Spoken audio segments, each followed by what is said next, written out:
Today on Hearts of Heroes. The plane came down over the tops of these trees, and then it belly landed on the center of this 5th green. My lieutenant said there's 3 people and over 50 dogs on this plane. And later, a bridge collapses and sends people inside their cars crashing into a deep ravine. I was astounded. You just can't believe that something like that could even happen. No matter how unpredictable the disaster, true heroes are always ready to adapt and adjust.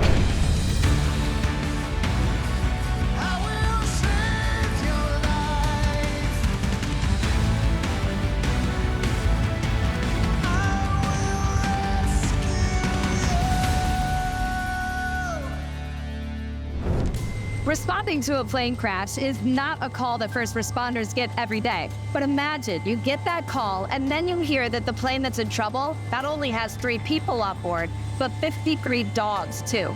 This crash would lead to a highly unusual rescue. But as we've seen in the past, true heroes are trained and ready for anything that comes their way.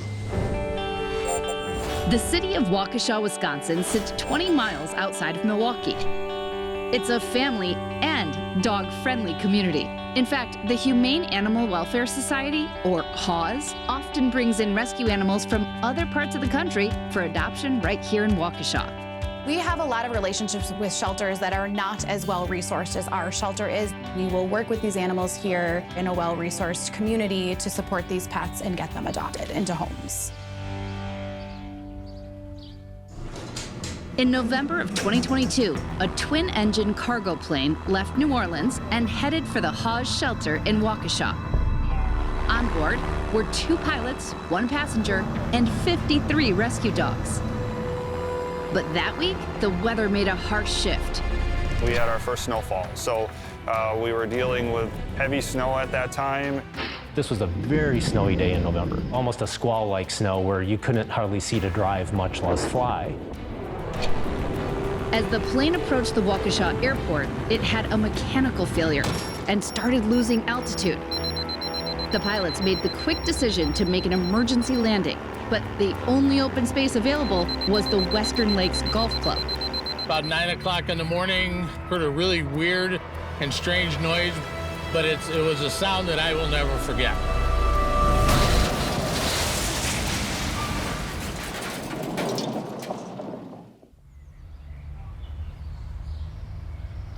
The plane came down over the tops of these trees, and then it belly landed on the center of this 5th green. It skidded off the front corner of the green, and the wings were sheared off by those 2 trees.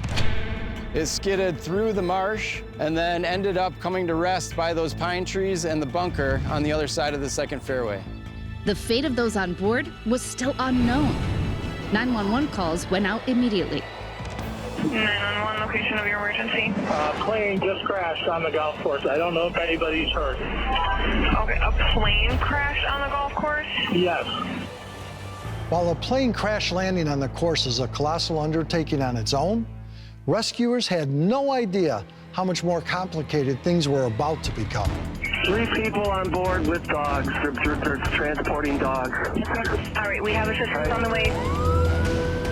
Multiple first responder agencies raced to the scene, including the Humane Animal Welfare Society. I am driving to something that I am assuming is going to be insanely awful. The question now was, would anyone survive? There's a plane down, all of our dogs are in it, there are people in it. I can't imagine this is good. Coming up. You guys okay? The people and animals on board face an uncertain fate. On the way to the call, you're thinking of who's on the plane. Most plane crashes don't end well. But first, a winter weather tip for all you dog lovers out there. When it comes to weathering frigid temperatures, every dog breed is different. One dog's cozy is another's cold. During the winter months, there's some things you can do to make your pet's doghouse a lot more comfortable. Doghouse heaters and protective insulation or electric floor warmers are all great options to protect your pet from hypothermia or frostbite. Just make sure you review all instructions carefully or have these items installed by an expert. Remember, one warm gesture can help protect your pet from being left out in the cold.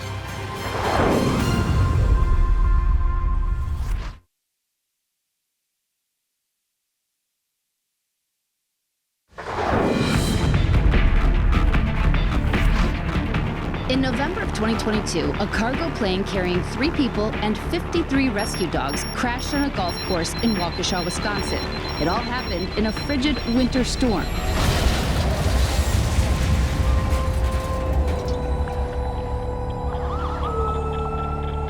As first responders were en route, the staff of Western Lakes Golf Club rushed to the crash. I was expecting just a small little propeller plane, and you can't believe your eyes. I mean, it's parked in the middle of your golf course. It's way bigger than anything you had envisioned. You could smell the jet fuel. When I got there, I noticed that there was steam coming off of one of the engines, so I sent one of my guys back to the maintenance facility to get every fire extinguisher we had, just in case something went up. Golf course manager Mike Bindle and his staff jumped in to help the people on board. First thing that we did is we got them out. You guys okay? I think so. Incredibly, both pilots and the passenger had suffered only minor injuries. By this time, I had the 911 operators. It looks like all the people on board are okay. They were carrying 55 dogs. When first responders arrived, they saw that the crash had caused a number of crates to bust open. There were literally kennels laid out.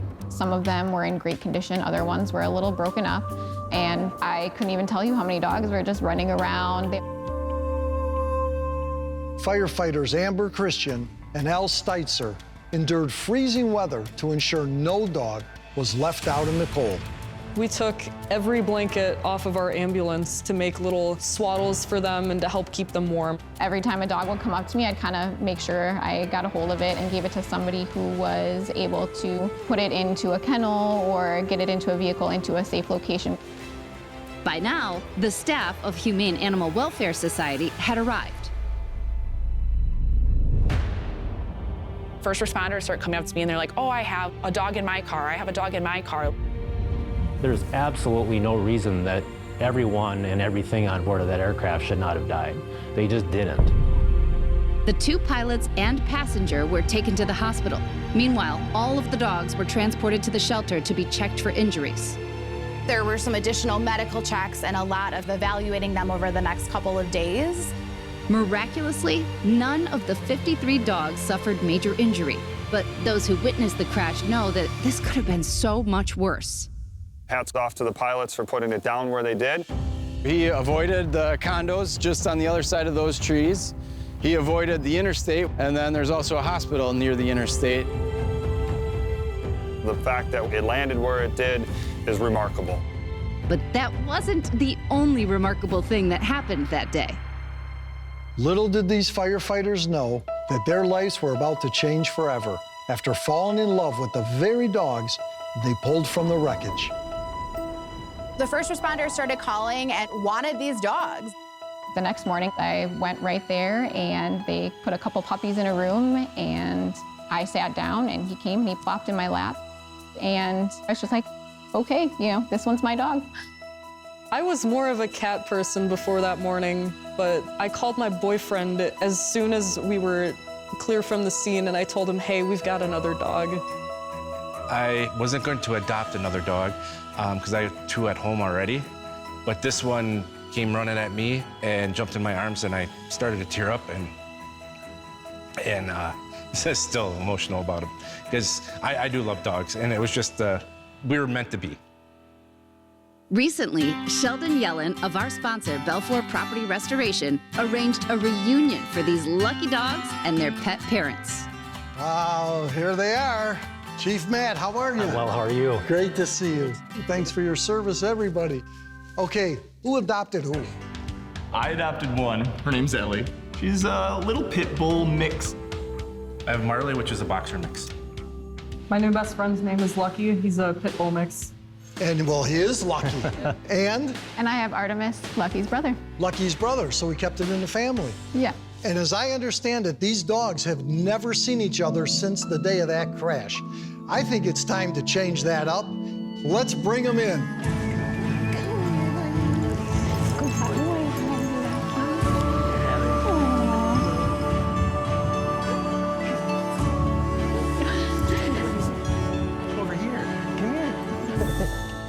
So here we are, Full circle, you guys responding to those in need all day, every day.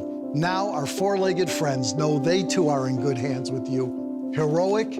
Absolutely. Thank you all so much. You guys are the real deal. Thank you so much. Thank you. It's an unusual call to see 53 dogs and 3 people on a plane that crashes. I'm glad I was there because now I got Marley with a happy home. Any animal just touches you in a way that other things in the world can't do. And to come home at the end of my shift, whether it's been a long day, a sleepless day, a good day or a bad day, to always know that the second I walk in the door, I have a happy face waiting to give me love and kisses. It's rewarding, and it's an indescribable feeling other than it's a good one.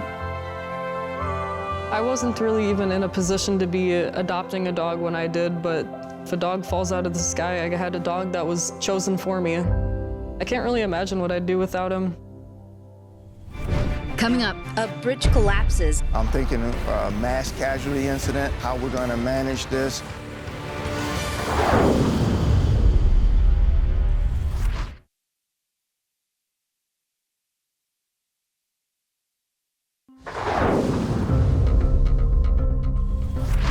There's a saying among first responders, we'll risk a lot to save a lot. So you can be sure that those brave men and women will do whatever it takes to get the job done. When a bridge collapsed in Pittsburgh, Pennsylvania, one off-duty paramedic came up with a daring plan to save those trapped in the gorge below. Throughout the 1800s and 1900s, Pittsburgh, Pennsylvania was known for its booming steel industry. Today, it's a city where the past meets the future. Now we're known for education and technology, so we've sort of shifted. But anywhere you look, walk, or drive, Pittsburgh's past is in full view. We do have over 450 bridges. We are the city of bridges. We have 3 major rivers that run through the city, and then there's a lot of hills and valleys that create the need to have bridges that span some of those valleys. However, like any man-made structure, they can eventually weaken and deteriorate. The freeze and thaw cycles definitely have an impact on bridges. Exposure to the elements can have an effect on the structural stability of roadways and bridges. The city of Pittsburgh would come face to face with this situation one snowy morning in 2022. January 28th, 2022 was a cold, wintry morning in the city. It was a school day. The school buses were on a 2-hour delay because of the weather. President Biden happened to be in town for an infrastructure announcement, ironically. So there was a lot going on that day. I was on my way out the door to go to work. I got a text message from my boss, and he says, "Hey, did you hear this call? The bridge collapsed." This was a major collapse, and there were vehicles involved, and that shifted everything into a higher gear. I was off duty. I woke up. I had some text messages on my phone. I hear that there's a bridge collapse, and I put my uniform on, and I hopped in my truck, this truck here that I'm sitting on, and got there as quickly as I could from my house. The bridge is the Fern Hollow Bridge. It is a major bridge that is used to travel between a couple different neighborhoods in the city. When I arrived on scene, I assumed command along with representatives from our police department and our EMS department. There was the bus at the bottom, there were several cars, and I couldn't believe that anyone was alive. There was just this huge hole there where there used to be this bridge. The first responders on site assessed that there were 10 people who had fallen to the bottom of the ravine. You're used to seeing a roadway there, and now it's nothing. It's just this giant gaping hole. I'm thinking a mass casualty incident, how we're going to manage this, who's on duty, where can we find more resources if needed. There's a list of things that were going on. I was juggling chainsaws. Adding to the terror, another potentially deadly hazard. When the bridge went down, it took a 12-inch gas line with it. So you hear this sound like a jet engine, and that's the gas escaping, and you can smell the natural gas. It doesn't take a whole lot to trigger a natural gas explosion. We just had to get down there and get those people out. Coming up, with lives on the line, rescuers would have to act quickly. We had to get these victims out of there. You just didn't have time to wait But first, a tip to keep you safe on the roads this winter. Driving during winter storms can be intimidating, but there are a few things you can do to help keep yourself safe on icy roads. Keeping simple items in your car like an emergency roadside kit, extra blankets, and a shovel can help should you find yourself stranded, broken down, or lost. And remember, when it comes to winter storms, only leave the house if absolutely necessary.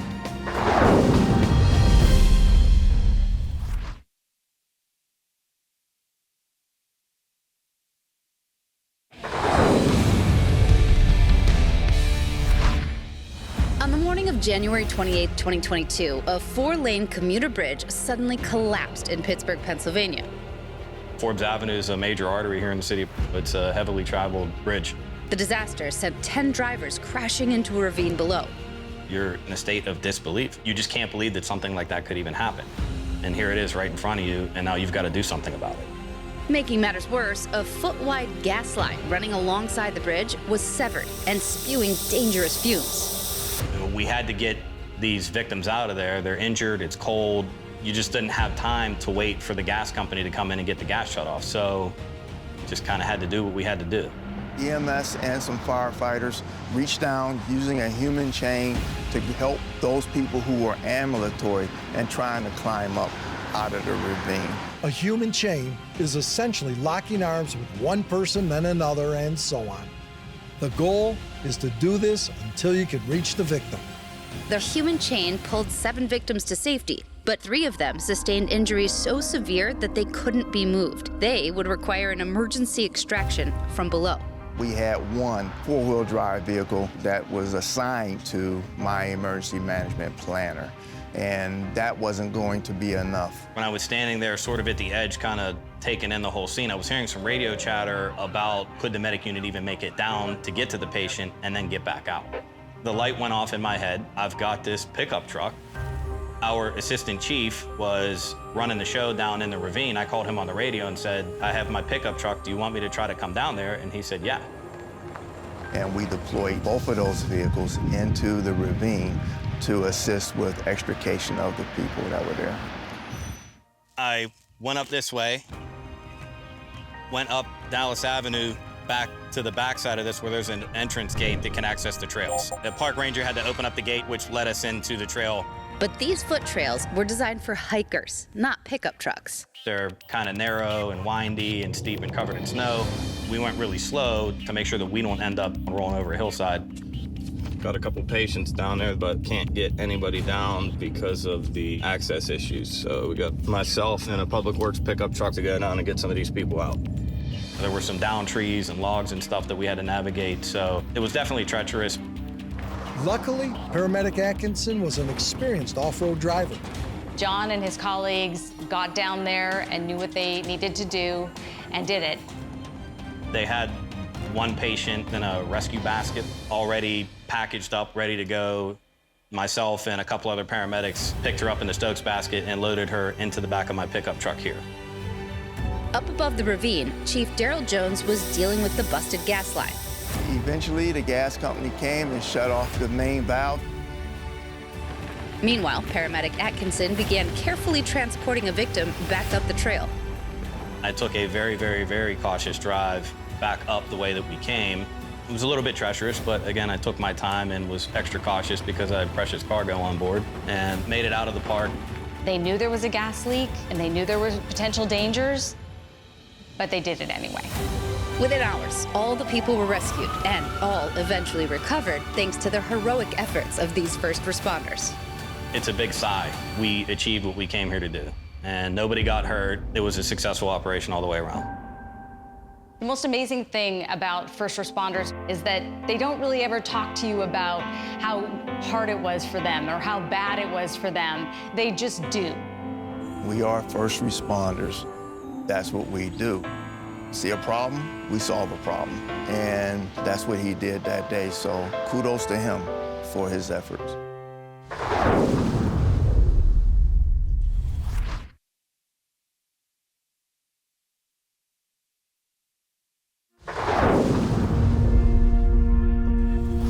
When there's a crisis, we know we can always count on first responders to fight the good fight.